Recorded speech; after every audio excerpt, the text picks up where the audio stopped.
siguiente paso es la secreción. Cosas que están en la sangre que no se lograron filtrar se secretan, van de la sangre a la nefrona. Y eso permite la formación de la orina que luego se excreta. ¿Listo? Entonces ya hablamos del primer proceso que es la filtración. Vamos a iniciar la reabsorción. ¿Listo? Una célula que atraviesa la célula. Para eso se necesitan las proteínas de membrana. Y las proteínas de membrana no gastan energía, es difusión facilitada y que se genera cotransporte. ¿Qué es cotransporte? Que el sodio se ancla con otra molécula para ingresar a la célula. ¿Sí? Entonces vimos que el sodio, necesitamos mucho sodio en la orina porque el sodio es la molécula que me permite reabsorber las otras moléculas. Sin sodio no se reabsorben aminoácidos, glucosas, fosfatos. Entonces, esto se llama cotransporte de sodio. El sodio permite el ingreso de las sustancias que quiero reabsorber al interior de la célula. Pero de aquí toca pasarlas a la parte externa, que sería la médula, donde están los túbulos. Para poder pasar esto a la parte externa, también necesitamos cotransporte, entonces saco sodio y ese sodio, ahí se me olvidó. Bueno, pasa lo mismo de aquí, pero aquí es importante tener presente algo.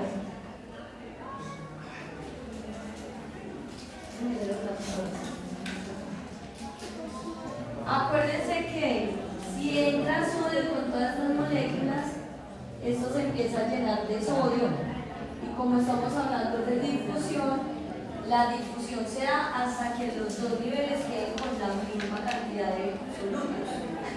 Entonces no puedo dejar que esto en el interior se me llene de sodio, porque si no para la reabsorción. Entonces yo tengo que sacar el sodio de la célula para que pueda seguir entrando sodio. ¿Cómo se saca el sodio? Por las bombas sodio-potasio. Las bombas sodio-potasio permiten sacar el sodio de la célula y aquí, en esta zona, va pasando el vaso sanguíneo. Y ya vamos a hablar cómo el sodio pasa del lado del medio intersticial al interior del vaso sanguíneo. Entonces también regula la cantidad de sodio de esta zona. ¿Listo? Creo que hasta ahí quedamos. Ok. Entonces es unión positivo por gradiente eléctrico. El cloro se distribuye por esta zona, que es la zona ocludes, y llega hasta este espacio. Por eso nosotros decimos que la solución fisiológica es cloruro de sodio. Todo el líquido que está haciendo es cloruro de sodio porque tiene mucho sodio que se une al cloro. ¿Por qué se une al cloro? Porque el cloro es negativo y positivo con negativo siempre genera atracción. Perfecto. Entonces ya sabemos cómo el tubo contorneado proximal reabsorbe. Tiene dudas con esa función. Yo saco bicarbonato, pero tengo que ingresar cloro. Y el otro mecanismo es cotransporte. Yo uno bicarbonato con sodio, que se llama bicarbonato de sodio, y gracias a estos dos que se unen, yo saco sodio. Y bicarbonato, y ya el bicarbonato estando en esta zona, pasaría a los vasos sanguíneos y se equilibra nuevamente la sangre en el pH. Por proteínas no existe, o sea que lo vamos a convertir en dióxido de carbono, porque el dióxido de carbono sí puede pasar o por difusión simple, sin proteínas, o en este caso en la proteína de membrana, que se llama AMP1, no son raras, pero existe la proteína de membrana que lo puede entrar. ¿Cómo hacemos para que el bicarbonato se convierta en dióxido? Uno bicarbonato con hidrógeno, formo ácido carbónico y de esa unión se genera dióxido del agua. El agua sigue por la orina y el dióxido entra. Cuando el dióxido ya está dentro, acaba el dióxido, vuelve y se une con el agua intracelular. Hay la hidrasa carbónica me genera ácido carbónico, pero este ácido carbónico ya no me va a generar dióxido de agua, me va a generar bicarbonato y hidrógeno. Entonces ya entra el bicarbonato de aceite. O sea, por ejemplo, los dos números, uno afuera y otro adentro. Estos cuadritos es esa celulita. Hacia los hilos más largos pasa la orina. Esto es dentro del túbulo. Por fuera del túbulo está el espacio intersticial. Y aquí en ese espacio intersticial encontramos el vaso sanguíneo, el capilar.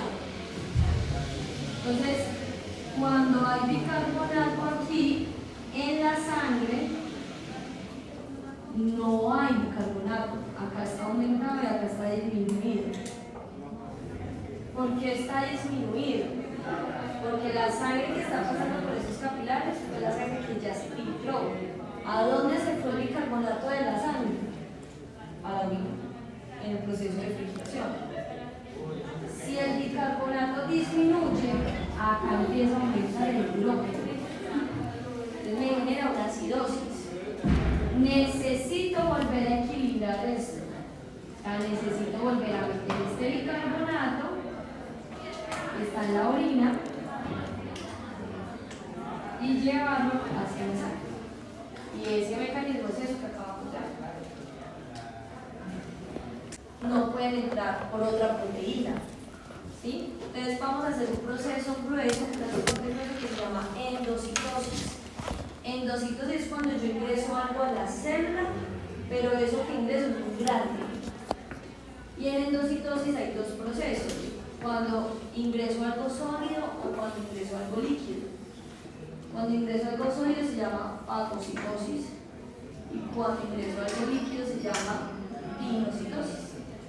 Esta célula, independiente si es líquido o sólido, va a ser endocitosis, va a ingresar la sustancia. Y para ingresarla en endocitosis debe formar vesículas. Entonces eso es lo que observamos aquí. En esas vellosidades hay unas proteínas que captan las que están en la orina, que si siguen derechos se excretan. Entonces hay que reciclarlas, hay que volver a traerlas. Entonces la captan. Cuando la captan, se genera una vesícula e ingresa la proteína a la célula. Entonces ya tenemos la proteína. Pero la proteína es grande, no la podemos eliminar de la misma forma que la captamos. Vamos a convertir esa proteína en aminoácidos. ¿Recuerdan el sistema digestivo cuáles eran las encargadas de convertir los macronutrientes en micronutrientes? Las enzimas. Vimos las proteasas, las amilasas, las lipasas. Si esto es proteína, ¿qué tipo de enzima deben ser? Las proteasas. Dentro de ellas están las peptidasas. ¿Qué es un péptido? Más cortica. Una proteína está formada por muchos péptidos. Entonces, ¿qué hacen las peptidasas? Van a coger, son enzimas, asas, van a coger las proteínas que se ingresaron y las van a volver a aminoácidos. Porque el aminoácido sí puede salir fácilmente, la proteína es muy grande. Entonces llegan esas enzimas, se introducen dentro de esa vesícula y lo que hacen es cortar esos puentes de hidrógeno y lo que era una proteína, de una proteína me generan varios aminoácidos. Y ya esos aminoácidos van a salir de la célula, salen para que luego puedan ingresar a la sangre. ¿Cómo salen esos aminoácidos?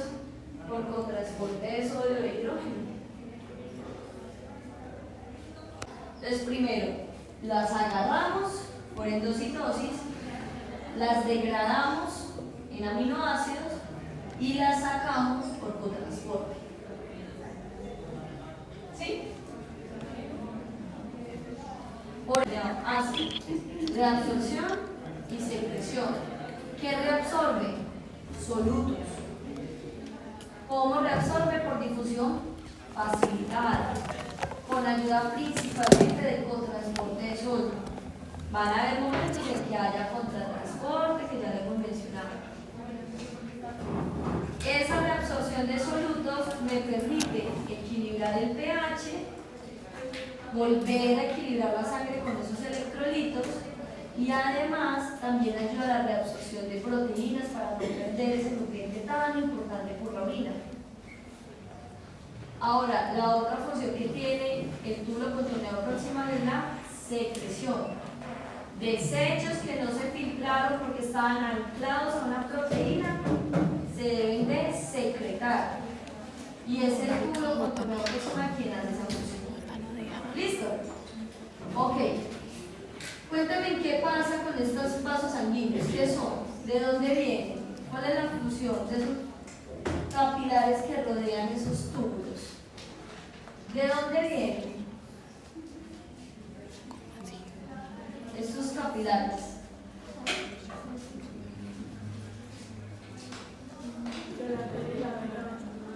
¿De cuál?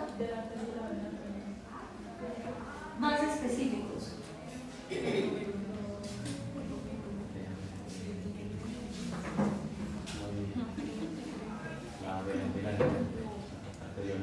De la arteriola, excelente.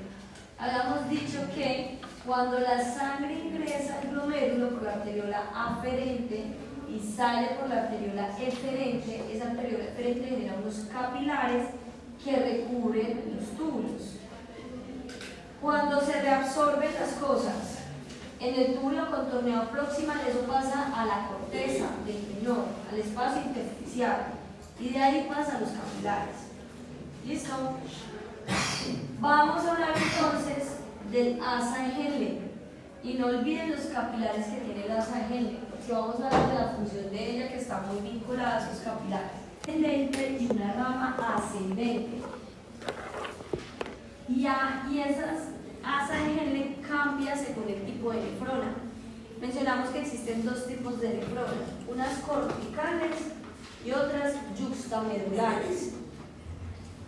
Entonces vamos primero a recordar esas nefronas, a ver la característica del asa de Henle y ahí sí ya hablamos de las funciones.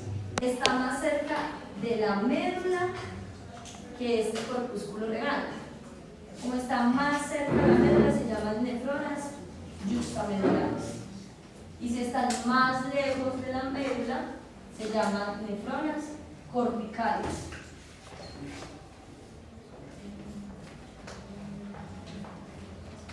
Ahora, el asa de Henle tiene dos porciones. Del corpúsculo renal sale el túbulo contorneado proximal y de ahí se genera una rama que desciende, rama descendente. Y luego se forma un, llaman loop o una bucle, una curva, y de ahí se genera la rama ascendente. Entonces, el asa de Henle está conformada por dos ramas, descendente y ascendente. En las nefronas yuxtamedulares, las dos ramas tienen una porción muy delgada. Si ven que acá lo dibujan grueso, grueso y acá delgado. En las nefronas yuxtamedulares, el asa de Henle tiene una porción delgada que se extiende tanto en la rama descendente como en la rama ascendente. Y esa asa de Henle es tan larga que penetra la médula. ¿Listo? En relación a esto, ¿qué pasa con las corticales? Cuéntenme. ¿Cuál es la diferencia? Comparándola con la yuxtamedular. Son más gruesas. Son más gruesas, entonces tanto. Bueno, no es lo que les estoy diciendo.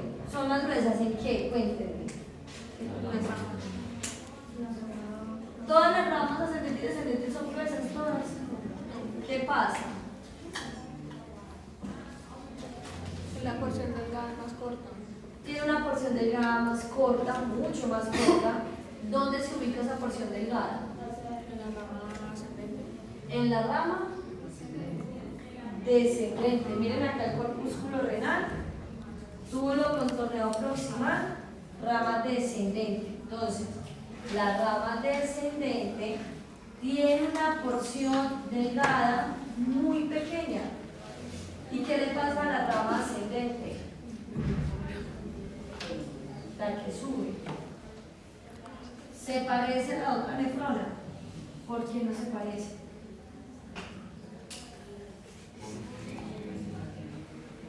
Si yo comparo esto que sube con esto que sube, ¿cuál es la diferencia?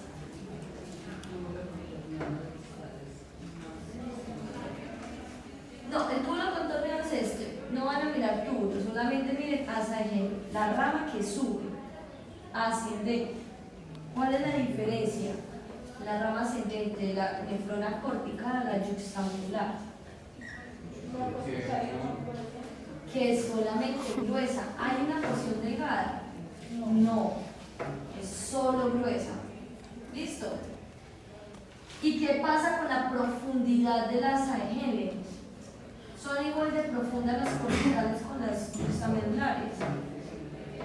Las yuxtamedulares son profundas, miren, atraviesa toda la médula, mientras que las corticales solo están en la parte inicial de la médula. A la médula la vamos a dividir en dos. Una médula externa, que es la que está más arriba, y una médula interna. Si hay deshidratación, la sangre viaja muy lento. ¿Cuáles van a ser las primeras nefronas que van a poder generar reabsorción de agua? Las que estén más cerca a la arteria arqueada. ¿Quiénes son las que están más cerca a la arteria arqueada? Las yuxtamedulares, porque la arteria arqueada donde se ubica, en el límite entre corteza y médula. La sangre viene lenta, muy espesa porque estamos deshidratados, es decir que estas arterias van a recibir primero esa sangre y por ende la AEGL reabsorbe más agua, porque si ya está deshidratado y le boto el agua, peor. Mientras que si el paciente está hidratado, como estamos nosotros, la sangre no solamente va a llegar a las yuxtamedulares, sino que va a llegar a todas. Entonces, estas van a absorber mucha agua, pero esta es poca y mantienen el equilibrio hídrico. ¿Listo? La formación o la reabsorción de bicarbonato. ¿Sí? Entonces, decimos que el bicarbonato está dentro de la nefrona. Vamos a reabsorberlo porque el pH está ácido en de la sangre. Para poder reabsorber bicarbonato, él se une a un hidrógeno. Esta unión es rápida porque esta célula produce una enzima que es la anhidrasa carbónica, ya sale y actúa aquí y hace que se una el bicarbonato con el hidrógeno y forme ácido carbónico. Esta unión, que es originada por estos dos, me genera agua y dióxido de carbono. El agua sigue por la nefrona. Si hay que reabsorberla, se reabsorbe en la sangre. Y el dióxido de carbono entra a la célula, ya sea por difusión simple o difusión facilitada. Cuando el dióxido entra a la célula, el dióxido se une con el agua que está dentro de la célula. Como estamos ya dentro de la célula, está la anhidrasa carbónica, que vuelve y los une, que forma otra vez ácido carbónico, pero ya el resultado del ácido carbónico no va a ser agua y dióxido de carbono, sino que va a ser hidrógeno y bicarbonato. Como estamos hablando de la reabsorción de bicarbonato, cuando el bicarbonato está dentro de la célula hay que sacarlo, porque al sacarlo puede pasar a la sangre. Entonces aquí subimos acá. ¿Cómo sacamos el bicarbonato de la célula de la nefrona? O por contratransporte, entra cloro, sale bicarbonato, o por cotransporte, donde el bicarbonato se une al sodio, que forma bicarbonato de sodio, y ya los dos juntos salen. Es así reabsorbemos bicarbonato.